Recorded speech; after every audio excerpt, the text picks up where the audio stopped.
يا مساء الحياة. يحكى أن حمار مشي في الغابة وقعد يردد إن ورق الشجر أزرق. خرجت فصيلته من الحمير التانية والقرود والشمبانزي والنسانيس وبدأوا يقولوا فعلا ورق الشجر أزرق. فضلوا ماشيين في الغابة وبيرددوا جملة ورق الشجر أزرق. وقف النمر كده يبص لهم وقال لهم انتوا بتقولوا ايه؟ لا طبعا ورق الشجر اخضر، انتوا مش شايفينه ولا ايه؟ الحمار وقف له وقال له لا، انت ما بتفهمش حاجة، ورق الشجر ده ازرق. بعد مجادلة طويلة مع النمر والحمار، النمر قال له لا خلاص، تعالوا نروحوا الملك الغابة وهو يحكم ما بيننا ويقول لنا فعلا هل ورق الشجر ازرق ولا اخضر. وبالفعل راح الحمار بالحيوانات اللي مصدقينه معاه والنمر، ووقفوا قصاد الأسد ملك الغابة. فالأسد بيقول لهم في إيه شكوتكم؟ فالنمر وقف وقال له الحمار ماشي يردد في الغابة إن ورق الشجر أزرق وهو ورق الشجر أخضر، وكل اللي معاه دول مصدقينه، وأنا قعدت جادلت معاه كتير وهو مش مصدق، فقلنا نجيلك وانت اللي تحكم بينا. بص لهم الأسد كده وراح جاي قال للنمر هينزل عليك العقاب. النمر استغرب، قال له أنا اللي أتعاقب؟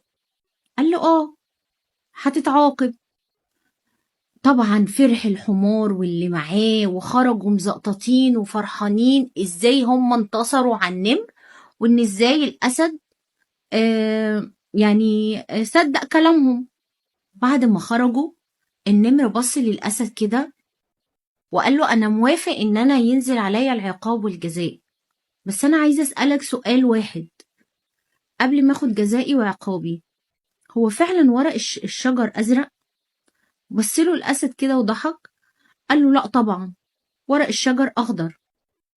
النمر بص للأسد وقال له طالما هو أخضر يعني عاقبتني ليه أنا وسبت الحمار واللي معاه؟ قال له أنا عاقبتك عشان أنت وقفت تجادل مع الحمار في حاجة أصلا في ثوابت، عشان كده أنا بعاقبك. وده اللي بيحصل لنا لما بنقعد نجادل ونستنفذ طاقتنا مع حد هو مش فاهم، هو مش عايز يفهم. فالنتيجة بتبقى ايه؟ النتيجة ان انت بتستنفذ طاقتك، وبقى من الاهم ان انت تستنفذ طاقتك هو بيلعب معاك على الثوابت، يعني ممكن يشككك في نفسك. لما تبقى متأكد من حاجة ومقتنع بيها وهي كده ورق الشجر أخضر مش أزرق، بس هو عشان مش عايز يفهم فهيخليك يشككك انت أصلا في نفسك. ما تجادلوش اللي مش عايز يفهم، وطاقتك استغلها في حاجة تانية أحسن لك. وورق الشجر أخضر.